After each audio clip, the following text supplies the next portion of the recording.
Glória a Deus. Evangelho de Marcos, capítulo 4, versículo 35. Depois nós vamos ler Evangelho de Marcos, capítulo 5, versículo 1. Amém? Vamos lá? Glória a Deus. Enquanto as crianças estão saindo lá, olha que bênção. Glória a Deus. Diz assim a palavra de Deus: naquele dia, ao anoitecer, disse ele aos seus discípulos: vamos atravessar para o outro lado. Amém? Versículo 1 do capítulo 5, Evangelho de Marcos 5, versículo 1. Eles atravessaram o mar e foram para a região dos Gerazenos. Amém, queridos? Curva sua cabeça e peça para que Deus fale com você, em nome de Jesus, nesses dois versículos. Pai, pela sua infinita misericórdia, Senhor, nós estamos aqui reunidos diante de Ti. Obrigado, Senhor, porque o Senhor nos agraciou em mais um dia com o Teu favor. Obrigado, ó Pai querido, pela sua abundante palavra, pela Bíblia Sagrada. Obrigado por estes textos, Senhor amado. Senhor, nós pedimos agora a Ti, fale conosco. Senhor, cada um de nós entramos na Tua presença com um propósito de ouvir a Sua voz mais uma vez. Fala, Senhor, sobre cada coração, sobre cada filho, sobre cada filha do Senhor, no nome santo de Jesus. Se entrou, Pai, se porventura alguém aqui com tristeza no coração, Senhor, transforma essa tristeza em alegria. Quebra, Senhor, todos os cativeiros, ó Pai, cativeiros da alma, depressão, angústia, tristeza. Sai agora em nome de Jesus. Alinha, Senhor, o coração do Teu povo, Pai, para o propósito para o qual o Senhor os chamou. O Senhor tem um propósito para esse tempo, o Senhor tem uma obra para esse tempo. Senhor, eis-nos aqui, Senhor amado, como resposta do Senhor para aqueles que sofrem, para aqueles que são necessitados. Pai, no nome santo de Jesus, fala, Senhor, revela a Tua palavra. Usa a minha vida, Senhor, mais uma vez, para ministrar o coração dos meus irmãos, no nome santo de Jesus. Amém. Amém, queridos? Hoje eu quero falar com você e o nosso tema é: vamos para o outro lado. Amém? Marca aí, vamos para o outro lado. Fala para o seu irmão aí, né? Olha para ele e fala para ele assim: vamos para o outro lado. Amém? Queridos, quando Jesus chega nos seus discípulos e ele diz, né, vamos para o outro lado. Jesus, ele chama os seus discípulos e eles atravessam o mar da Galileia, que tinha 18 quilômetros de largura, 18 mil metros de largura. E no meio dessa travessia, eles enfrentam uma grande tempestade. Lá no Evangelho de Lucas, no capítulo 8, Jesus chama os discípulos de homens de pouca fé, né? Até vira uma brincadeira, né? Homens de pouca fé. Porque Jesus viu a incredulidade deles diante do problema que eles estavam enfrentando. Agora é interessante que quando Jesus ele fala, vamos para o outro lado, Jesus estava dizendo, vamos sair do meio do nosso povo, vamos sair da nossa redoma, vamos sair da nossa tribo e vamos entrar no meio de um outro povo, porque agora eles atravessam o mar da Galileia e eles vão para uma região chamada Decápolis. Eram 10 cidades que anteriormente gregas e agora sobre o domínio de Roma. Se nós lêssemos o texto todo, quando Jesus chega nessa cidade, nós vamos ver que Jesus foi expulso daquele lugar. Eles não aceitaram bem a ideia de Jesus ter permitido que os demônios entrassem na manada de porcos e precipitassem no mar. Então uma das coisas que eu quero pensar com você já na introdução, que quando a gente vai para o outro lado, a gente sai do meio aonde a gente é conhecido, a gente sai do meio de onde a gente é aplaudido, a gente sai do meio de onde a gente é elogiado, de onde a gente é amado, e às vezes a gente vai ir para um outro lado, para poder levar o evangelho de libertação, quebrar cativeiros, salvar pessoas, e nós precisamos entender que lá fora, por isso que Jesus ele diz, eu envio vocês como ovelhas no meio de lobos. Jesus está dizendo, para onde vocês vão, lá vocês não vão ser tão bem aceitos como na sua tribo. E essa é uma das grandes coisas que impede a gente de pregar o Evangelho, porque a gente vai se tornando uma família, uma comunidade, e é tão gostoso nós vivermos no nosso meio, somente entre cristãos, somente todo mundo se entende, todo mundo fala a mesma língua, é gostoso comer um na casa do outro, é gostoso participar da célula, mas nós vamos nos isolando e nos esquecendo da missão que Deus nos deu, nos esquecendo do propósito para o qual Deus nos chamou. Jesus estava lá curando, operando milagres, os discípulos maravilhados, todo mundo vinha para tocar em Jesus, vinha gente de todo lugar. Nós conhecemos a palavra de Deus, mas Jesus disse: nós precisamos ir até Gadara, nós precisamos ir até aquela cidade, porque lá tem um homem que está sofrendo, lá tem um homem que está vivendo em grande cativeiro, lá tem um homem que está sendo oprimido por Satanás. Deixa eu dizer para você, querido, quantos aqui são discípulos de Jesus? Se Jesus chamar você para entrar no barco, para ir para o outro lado, você vai? Amém? Ou você vai dizer: Jesus, eu não vou, Jesus, eu não vou entrar? Porque infelizmente, querido, nós sabemos que isso vai fazer com que a gente deixe a nossa zona de conforto. Ir para o outro lado vai exigir de nós que a gente tome algumas atitudes e nós nos coloquemos à dependência de Deus para cumprir o propósito para o qual Deus nos chamou. Eu fico imaginando que os discípulos meio que ficaram até mesmo sem entender o que Jesus estava indo fazer do outro lado. Eles não estavam entendendo o que Jesus estava indo fazer do outro lado. Mas no capítulo 5, versículo 1, diz assim: eles atravessaram o mar e foram para a região dos Gerazenos, ou Gadarenos. Foi para aquela região, para aquele lugar específico onde tinha um homem endemoniado. Eu quero pensar com você algumas coisas que são importantes, quero refletir um pouco aqui com você e quero falar também sobre a casa de paz. Essa palavra é uma palavra que eu ouvi do pastor Danilo Figueira de Ribeirão Preto. Então coloquei algumas coisas, acrescentei, mas muito dessa palavra é do pastor Danilo, que é o autor da casa de paz. O que levou ele idealizar a casa de paz, o que levou ele chamar a sua igreja e colocar de 2 em 2 para ir e entrar na casa de pessoas que ainda não tinham tido um encontro com Jesus, que ainda não conheciam Jesus. Eu tenho certeza que você está aqui, você conhece alguém que está sofrendo com depressão, você conhece alguém que está sofrendo com cativeiros de enfermidade. Há poucos dias atrás eu fui pescar com um amado irmão, e eu cheguei lá na casa da mãe dele, junto com ele. Ela falou: olha, eu fui na sua igreja, e aquele dia que você pregou aquela palavra, foi tudo para mim. Deus estava falando comigo, porque eu disse que existem enfermidades que médicos não vão diagnosticar, são enfermidades espirituais. Pode fazer exames, pode passar em psicólogo, médico, porque são cativeiros espirituais que está escravizando. Quem que pode libertar essas pessoas? Quem que pode quebrar esses cativeiros? Somente um mensageiro da paz do nosso Senhor Jesus Cristo. Amém, queridos? Porque diz a palavra de Deus. Coloca para mim, fazendo um favor, Evangelho de Mateus, capítulo 10, versículo 7. Por onde forem, preguem esta mensagem: o reino dos céus está próximo. Coloca na Almeida século 21, fazendo um favor, esse versículo. Isso. E indo pregai e dizendo, o reino dos céus chegou. Os cativeiros caem quando um discípulo de Jesus, quando um mensageiro da paz chega e coloca o pé numa casa e diz: a paz seja convosco.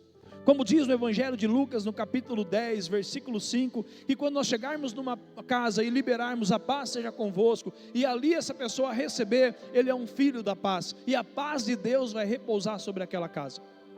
Mas para isso nós precisamos entender que nós vamos ter que deixar o nosso conforto.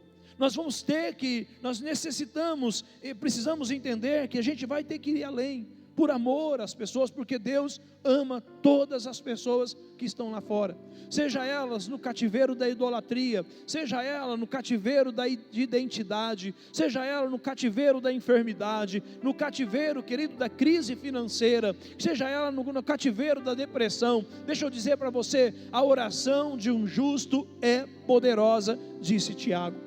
Quando nós oramos por alguém, querido, o céu se movimenta. É como a palavra do Senhor diz, quando Ezequiel começou a profetizar sobre vales de ossos secos, e começou a acontecer um grande barulho no mundo espiritual.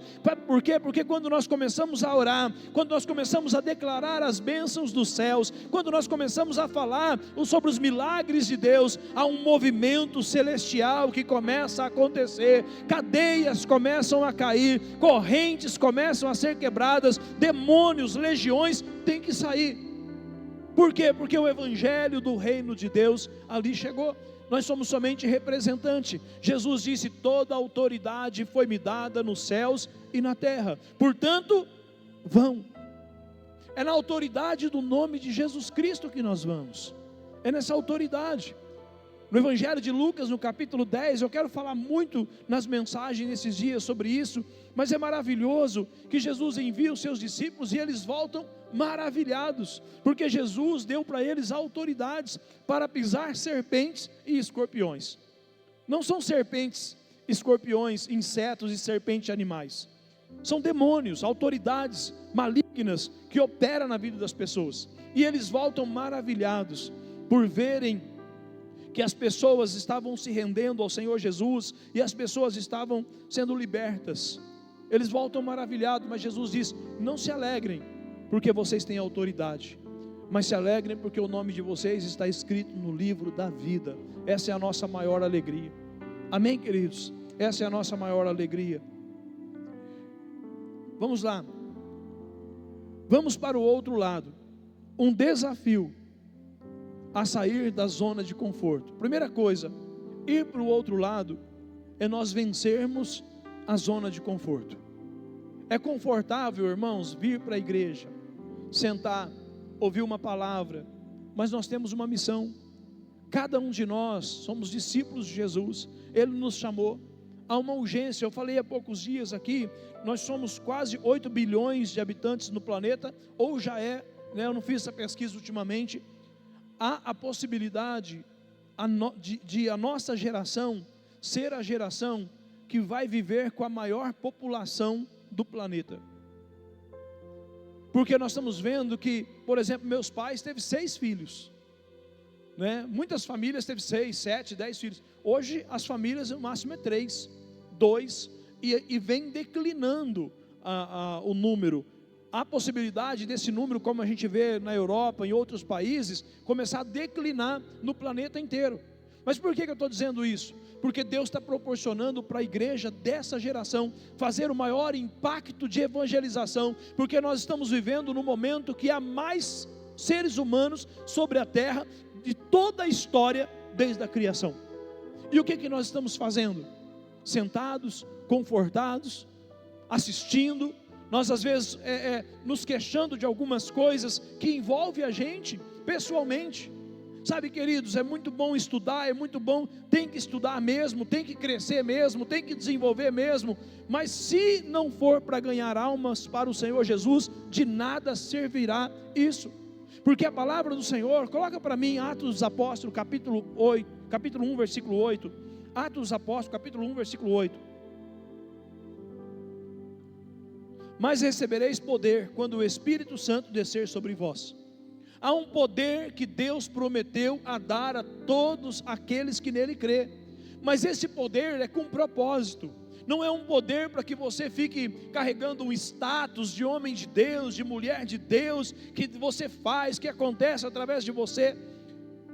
Para quê? Para que você seja testemunha de Jesus, para que você vá até as pessoas onde elas estão sofrendo, onde elas estão perecendo. Então nós precisamos vencer, sair do conforto. O outro lado era a terra do diferente. Era a terra do diferente, porque às vezes nós não queremos sair do meio do nosso grupinho, da nossa panela. Nós não queremos sentar com pessoas que não têm a nossa fé. de levar a Bíblia pura e simples, crendo naquilo que Deus vai fazer. Eu preciso testemunhar, eu e a pastora Michele, nós já começamos uma casa de paz, nós estamos fazendo uma casa de paz, e hoje à tarde, esse casal que está recebendo o estudo bíblico, né, lá na sua casa, já entregaram a vida para Jesus, vão se batizar, querem se envolver com a liderança da igreja. Mas olha que maravilhoso, irmãos, hoje à tarde, a campainha lá em casa tocou, eram os dois, o casal chegou lá em casa com uma panelona de sopa, porque a pastora fez a cirurgia. Então olha só, irmãos, 2 vezes que a gente foi dar o estudo bíblico na casa desses irmãos, o coração deles se abriu para o evangelho, e houve também um relacionamento com a gente. Quando a gente entende, querido, que a gente precisa se relacionar com as pessoas que são diferentes, com as pessoas que não são do nosso grupo. Vocês estão conseguindo entender? Está difícil? Está entendendo? Precisa sair do conforto, precisa se abrir para sentar na mesa com os diferentes. Jesus se sentava com os pecadores, Jesus atravessou o mar da Galileia para libertar um único homem, e depois ele foi expulso daquela terra. Às vezes, querido, é muito bom eu estar aqui na igreja, pregando o evangelho para um monte de pessoas, como está aqui hoje à noite, entende? Mas nós precisamos entender que cada um de nós temos que ter a responsabilidade, o compromisso de não fazer com que o sangue do nosso Senhor seja derramado em vão na cruz do Calvário, porque cada vida que era para ser alcançada e não é alcançada, o sangue do Senhor foi derramado em vão. Vamos para o outro lado, é na verdade um apelo de Jesus a todos os discípulos, porque Jesus chamou os discípulos, vamos para o outro lado. Jesus entrou primeiro no barco, irmãos, e deixa eu dizer para você, existe 2 jeitos de viver, uma vida, eu sempre falo isso quando eu estou evangelizando alguém, existe 2 formas de viver, uma vida com Deus, do jeito que Deus ensina, ou uma vida sem Deus, do jeito que a nossa carne acha que deve ser. E aí nós estamos vendo como as pessoas estão sofrendo lá fora, porque estão decidindo viver uma vida do seu próprio jeito. Mas também existe 2 formas de ser cristão, existe 2 formas de ser uma pessoa, um membro de uma igreja. Ser uma pessoa que ouve a voz de Jesus, o chamado de Jesus, corresponde a esse chamado e entra no barco, ou ser uma pessoa que é crente do seu próprio jeito, não se envolve com nada, não participa de nada, não contribui com nada. Consegue entender o que eu estou dizendo, queridos? Você não pode ser cristão assim, porque Deus se chamou para um propósito. E qual é o propósito? Não é tocar, não é cantar, não é ser pregador no domingo à noite, não é esse o propósito. Sabe, queridos, pode ser que a igreja esteja priorizando o que nunca foi prioridade para Jesus, e aquilo que é prioridade para Jesus deixou de ser prioridade para a igreja, porque o que era prioridade para Jesus? Percorrer todas as cidades e aldeias, levando o evangelho da salvação a todas as criaturas. Deus hoje, Jesus não tem mais o Pedro que entrou no barco, Jesus não tem mais o Tiago, Jesus não tem mais o Felipe, Jesus não tem mais o João, mas Jesus tem a mim, Jesus tem a você, Jesus conta com você para que você seja a resposta de Deus para este tempo, para que cativeiros sejam quebrados e pessoas sejam libertas. Então Jesus, Ele está chamando, mas alguns vão dizer, eu não vou entrar no barco porque é de noite, eu não vou entrar no barco porque, olha, eu estou vendo o tempo aí, pode ser que venha tempestade. Você acha que os discípulos, pescadores, homens que sabiam tudo de pescaria, foram criados nas margens do mar da Galileia, eles não começaram a perceber que aquele período era período de tempestade, aquele período o tempo estava demonstrando, e eles entram e eles foram atropelados por uma grande tempestade? Mas eu perguntei uma palavra, eu perguntei para o Chileno Vergara aqui, ele falou algo para mim que me impactou. Chileno Vergara é um pastor, um pregador, que ele prega no Paquistão, na Índia, em todos os lugares. Ele chegou até a ser preso e açoitado por causa do evangelho. Quem já ouviu alguma palavra do Chileno Vergara? E eu perguntei para ele, falei, Chileno, você não tem medo? E ele disse para mim assim, eu tenho medo de estar fora do propósito de Deus. Porque se eu estou naquele lugar onde os missionários são presos, são mortos, eu sei que Deus está comigo e que Ele me guarda em todos os lugares onde estiver. O que eu tenho medo é de não entrar no barco. Sabe do que nós precisávamos ter medo, irmãos? É de não entrar no barco quando Jesus nos chama para estar no barco. É melhor estar no barco junto com Jesus, no meio de uma tempestade, do que cumprindo a nossa própria vontade, o nosso próprio conforto. Quantos estão conseguindo entender o que eu estou dizendo aqui? Um dia eu preguei uma palavra sobre esse texto, e o tema era que uma tempestade pedagógica. Quem já sofreu aí, pegou alguns desertos, tempestades grandes? Deus permite tempestades na nossa vida porque Ele quer revelar o seu poder. Porque às vezes nós vamos nos tornando especialistas em problemas. A gente sabe tudo do problema. Os discípulos sabiam tudo do barco, sabiam tudo da embarcação, sabia sobre vento, sabia sobre remo, sabia sobre o mar. Eles conheciam tudo sobre o problema. Mas aí no final ele diz: quem é este que até o vento dá ordem e o mar lhes obedece? Às vezes nós estamos muito bom sobre problemas, sobre situações, e nós não conhecemos nada sobre Jesus, porque quando nós começamos a andar com Jesus, e nós entramos no barco, para cumprir o propósito para o qual Jesus nos chamou, nós vamos começar a viver e ver os milagres que Jesus vai fazer. Nós vamos começar a ver o poder manifesto de Deus nas nossas vidas, pessoas sendo curadas. Por quê? Porque nós decidimos entrar no barco. Jesus está te chamando. Jesus está chamando você para entrar no barco, para ir para o outro lado. Vamos sair da Galileia. Galileia foi o lugar onde Jesus foi criado. A Bíblia fala que Jesus tinha uma casa em Cafarnaum. Teve um pregador que falou que Jesus tinha até uma casa de praia. Não era uma casa de praia, era uma casa de pescador. Jesus tinha uma casa em Cafarnaum, que era às margens do mar da Galileia.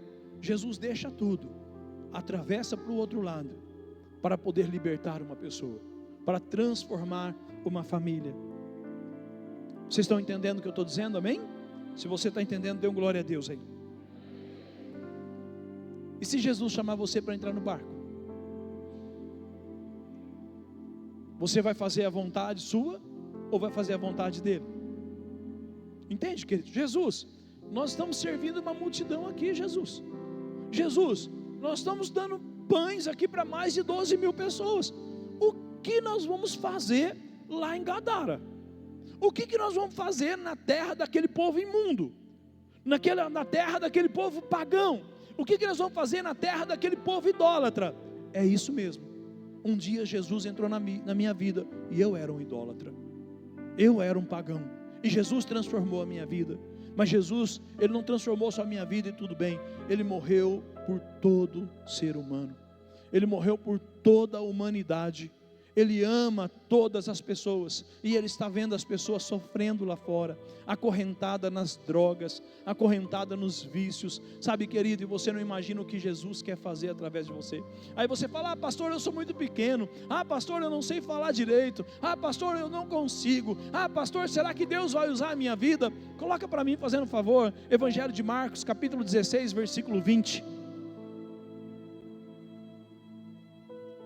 Se você é um discípulo de Jesus, diz um amém bem forte aí. Amém, diz assim, olha o que diz: então saindo os discípulos pregaram por toda parte, e o Senhor cooperava com eles, confirmando a palavra com os sinais que os acompanhava. Posso ouvir um glória a Deus? Quando eles liberavam uma palavra profética, Jesus confirmava aquela palavra, manifestando o seu poder, colocando palavra. Jesus cooperava. Quem era o cooperador deles? Quem era o ajudante deles, irmãos? Era Jesus. Quando nós falamos: Senhor, eis-me aqui, e a gente vai, e a gente sai, e vai para o outro lado, Jesus vai estar conosco, vai estar do nosso lado. Mas é importante, porque talvez você precise de bons motivos para ir além do seu mundo. Você precisa se convencer que você tem que sair da sua zona de conforto, que você precisa ir para o outro lado, na direção do mundo que Deus quer alcançar. Porque nós já estamos vivendo num mundo que Deus já alcançou, mas existe um mundo de pessoas que Deus quer alcançar, que Deus quer que essas pessoas conheçam o seu amor, que Deus quer que essas pessoas conheçam o seu poder, que Deus quer manifestar a sua presença naqueles lugares, e nós como igreja precisamos entender isso. Então eu vou dar para você alguns motivos bem fortes para que a gente possa ir para o outro lado, para que a gente possa vencer a zona de conforto, para que a gente possa sair da nossa bolha, se relacionar com os diferentes, para que a gente possa ir e ganhar as pessoas que estão sofrendo. Primeira coisa, primeiro motivo: o Evangelho é grande demais para ser vivido apenas no conforto de nossa sala de estar. O Evangelho é grande demais para que seja somente para um grupo de pessoas. O Evangelho é para toda criatura, porque no Evangelho de Marcos, capítulo 16, versículo 15, as palavras do Senhor Jesus: e disse-lhes: vão pelo mundo todo, e pregando o Evangelho a todas as pessoas. O que significa todas as pessoas, irmãos? É todas as pessoas, vão por todo o mundo e pregue o Evangelho a todas as criaturas. Versículo 16: quem crer e for batizado será salvo, mas quem não crer será condenado. Paulo vai escrever em Romanos 10, ele vai dizer: como eles poderão crer se não há quem pregue? Como que eles podem crer, como que eles podem ouvir o Evangelho, se nós, querido, não decidirmos no nosso coração corresponder ao chamado de Jesus, para nós irmos para o outro lado, sair do meio dos nossos, sair da nossa rotina, entrar na casa de alguém, sentar na casa dessa pessoa, abrir a Bíblia Sagrada e começar a estudar a Bíblia junto com essa pessoa, e ela ter o entendimento.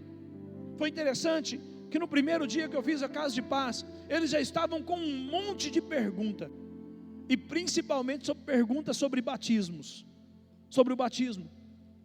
Irmãos, expliquei tudo para eles.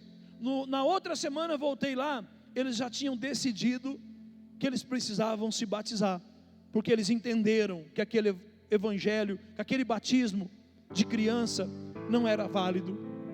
Então nós vemos que o poder do evangelho, para que nós possamos pregar. Segundo motivo, há mais do poder da identidade que só vamos conhecer na aventura das tarefas que Deus libera para nós. Olha o que diz aí, Evangelho de Marcos capítulo 4, versículo 36 a 41. Deixando a multidão, eles o levaram no barco, assim como estava. Outros barcos também o acompanhavam. Levantou-se um forte vendaval, e as ondas se lançavam sobre o barco, de forma que este foi se enchendo de água. Jesus estava na polpa, dormindo, com a cabeça sobre um travesseiro. Os discípulos o acompanhavam. Os discípulos o acordaram e clamaram: mestre, não te importas que morramos?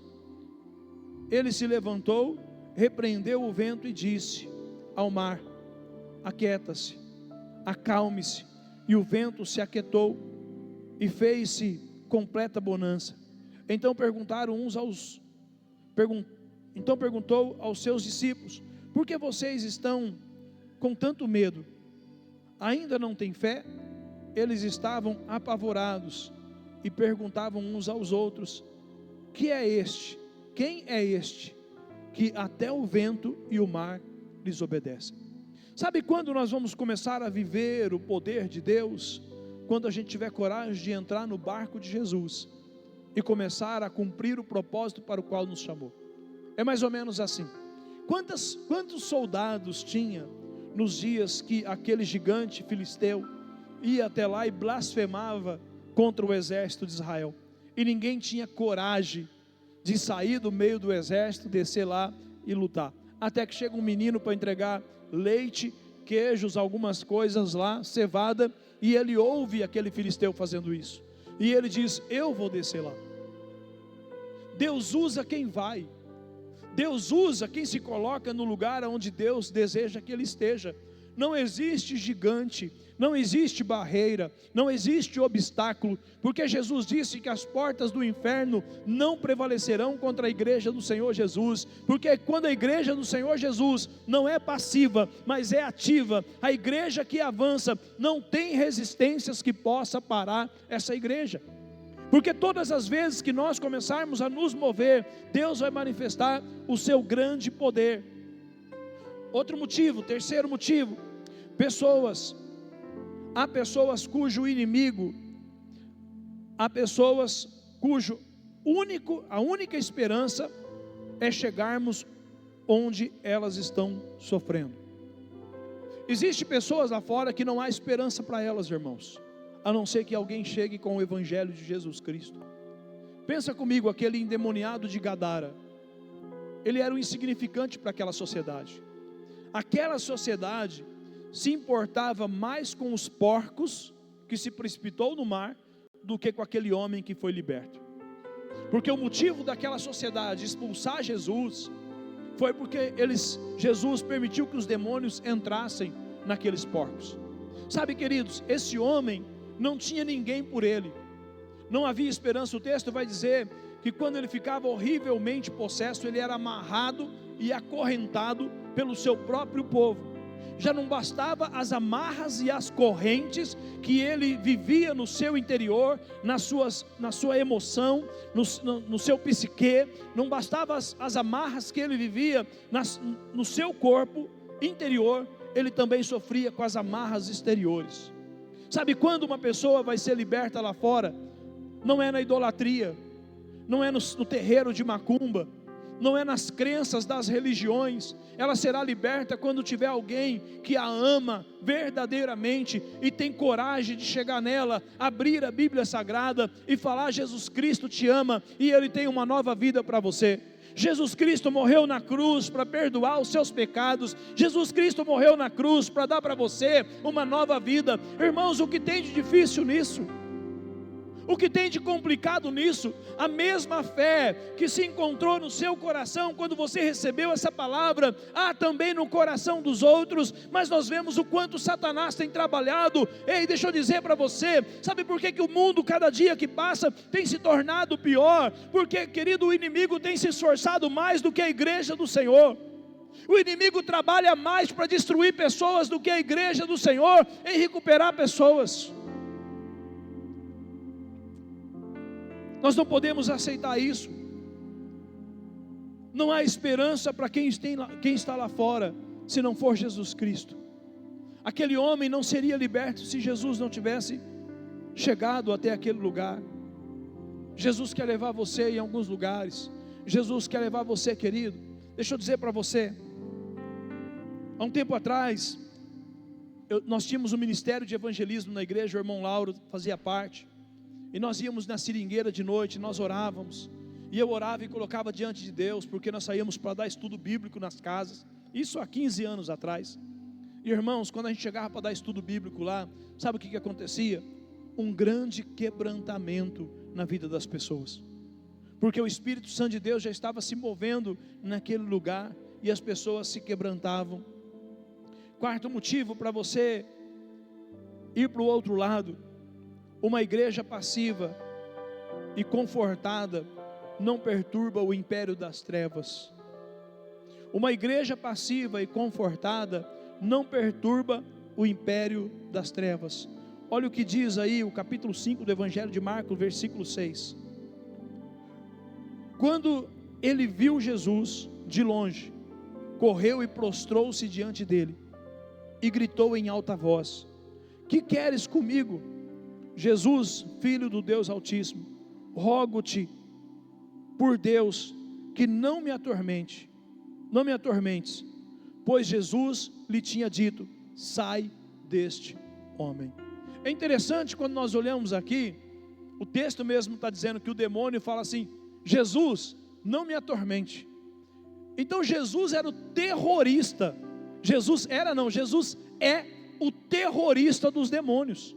Aonde Jesus chega, os demônios ficam apavorados, desesperados. Agora, irmãos, uma igreja passiva passa a viver em comunhão com demônios. E eu quero explicar isso para você.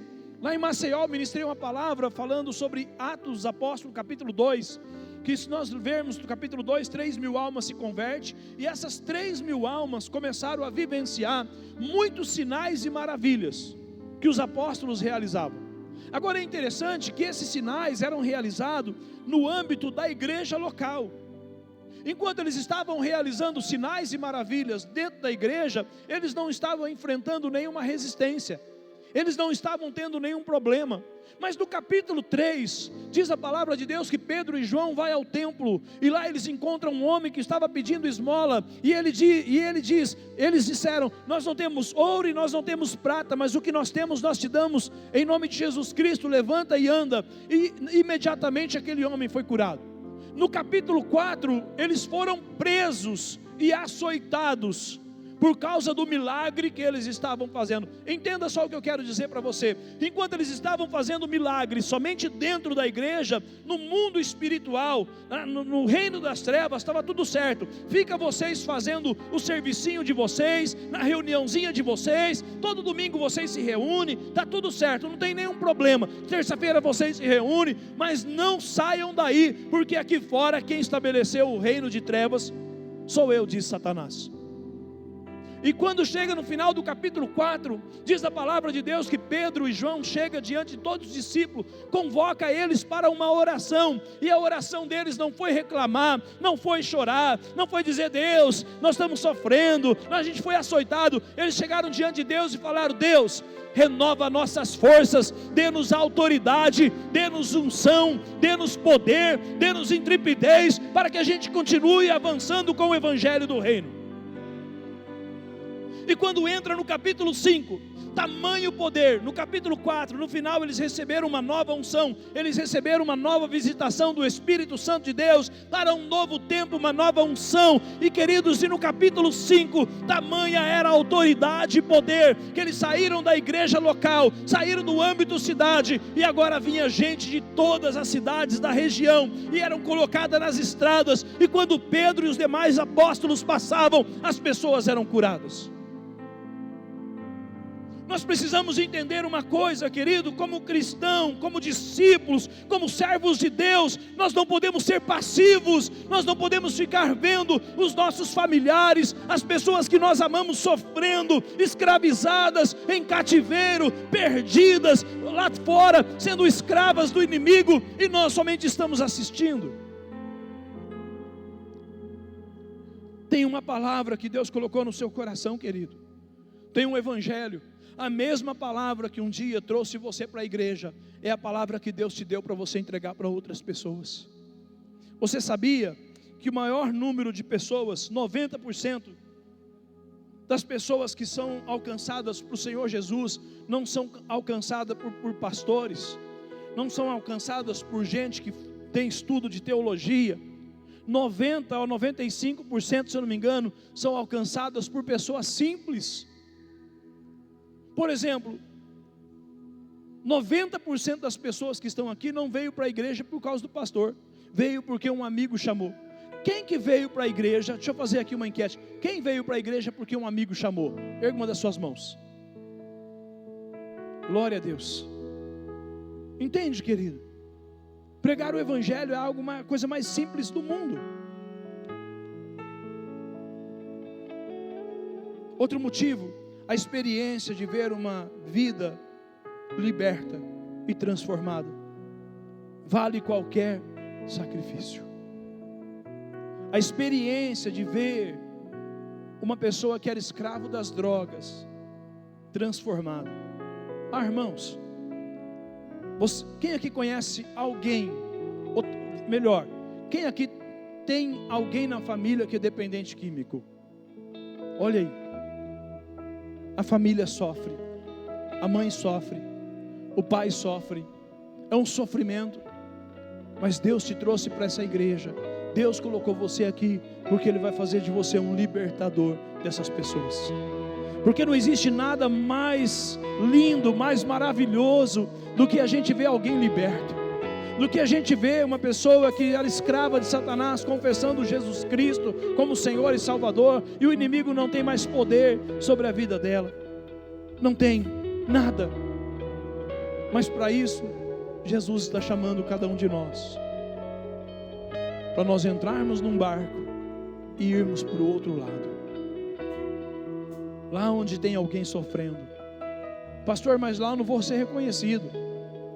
Pastor, lá eu não vou ser compreendido. Pastor, lá eu não vou ser aplaudido. Pastor, lá eu corro o risco de chegar naquela porta lá e as pessoas bater a porta na minha cara. Fizeram isso com Jesus também. Mas Jesus não parou. E eu acredito que o Senhor Jesus levantou um grande exército para esse tempo. E sabe quem são esses soldados? São vocês. Ele colocou o Espírito dele em vocês.